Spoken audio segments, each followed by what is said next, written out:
எதுவுமே அவருடைய இருக்கு தெரியாத போகிறதுக்கு சான்ஸே கிடையாது. எல்லாம் அறிந்தவர் இல்லையா? அதனால் நம்ம ரொம்ப ரொம்ப கேர்ஃபுல்லாக இருக்கணும். எல்லாம் அறிந்தவர்கிட்ட கேர்ஃபுல்லாக இருக்கிறது ரொம்ப நல்லது. அதே சமயத்தில் அவர் எல்லாம் அறிந்தவர்கிட்ட இருக்கிற ஒரு அட்வான்டேஜ் என்னென்னா, நம்ம எவ்வளோ தப்பு பண்ணாலும் அவர்கிட்ட நிறைய சொல்லிடலாம். சுவாமி இது மாதிரி இன்றைக்கி தப்பாகிடுத்து, I try to be good சுவாமி, நீங்கள் காப்பாற்றுங்கோ, உங்கள் தயவு வேணும் அப்படின்னும் போது அந்த தப்பே நெருப்பில் எது போட்டாலும், தங்கம் போட்டாலும் எரிய போகிறது, குப்பையை போட்டாலும் எரிய போகிறது. நம்ம குப்பையும் அந்த நெருப்பில் போட்டலாம். அதாவது சுவாமி மேலே குப்பையை போடுறது அப்படின்னு சொல்ல வரல. எல்லா தாட்டையும் அவர்கிட்ட ஷேர் பண்ணிக்கோங்க, எல்லாம் அவர்கிட்ட சொல்லலாம். நம்ம என்னுடைய அனுபவம் அது. எந்த இது இருந்தாலும், எவ்வளோ கெட்டதாக இருந்தாலும், எவ்வளோ நல்லதாக இருந்தாலும், நல்லது சொல்லலான்னா கூட பரவாயில்ல, இன்றைக்கி எனக்கு ஒரு கெட்ட தாட் வருதா, சுவாமி இந்த மாதிரி ஒரு கெட்ட தாட் வந்துடுது, அவருடைய ஃபிசிக்கல் ஃபார்ம் முன்னாடி தான் சொல்லணும், ஒரு ஃபோட்டோ கிட்ட போய் முன்னாடி தான் சொல்லணுன்ட்டு இல்லை. இப்போ நம்ம இங்கே உட்காந்துருக்கோம், இப்போ சரி இங்கே எதுவும் ஃபோட்டோ இல்லை, சுவாமி அப்படின்னு சொன்னால் அவர் காதில் கேட்காதுவா, போயிட்டு போகிறது. நான் சொன்ன மாதிரி பலாயிரம் கோடி காதுகள் உடையவர்.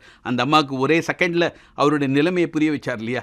இந்த குரல்லாம் அவருக்கு இனிமையாக இருக்கும்னு நான் நினைக்கிறேன். எல்லாம் நம்ம கேட்டு சுவாமி இந்த கஷ்டம், பைசா இல்லை, அது இல்லை, அது இல்லை, இது இல்லைன்னு சொல்கிறதுக்கு சுவாமி இந்த தாட் வந்துடுது, அதை உங்களை ப்ளீஸ் பண்ணியிருக்காது சுவாமி அப்படின்னு சொல்லும்போது ஐ திங்க் அதுக்கு எக்ஸ்ட்ரா நம்ம நல்ல விஷயங்கள் கேட்குறதுக்கு நம்ம எவ்வளோ ஆசைப்படுவோம். அதே மாதிரி கடவுள் கூட அப்படி ஆசைப்படுவார்னு நினைக்கிறேன். நம்ம இதை மாதிரி எல்லாத்தையும் விட்டுட்டு சாமி உங்களை ப்ளீஸ் பண்ணுறதுக்கு தான் எனக்கு வேணும், உங்களுடைய இது பண்ணுறதுக்கு தான் வேணும் அப்படின்னு நம்ம நினைக்க ஐ திங்க் நம்ம இன்னும் அவருடைய அன்புக்கும், அதாவது அதை வந்து இன்னும் நிறைய கேட்பார் அப்படின்ட்டு இன்னும் அதாவது வால்யூம் இன்க்ரீஸ் பண்ணும்போது எப்போ நம்மளுக்கு கிளாரிட்டி வருதோ இதெல்லாம் ஆட்டோமேட்டிக்காக சுவாமி காதில் வால்யூம் இன்க்ரீஸ் பண்ணி நம்மளுக்கோசம் இருக்கணும்னு ஆசைப்பட்றான், இவனுக்கு நம்ம அனுகிரகம் பண்ணலாம்.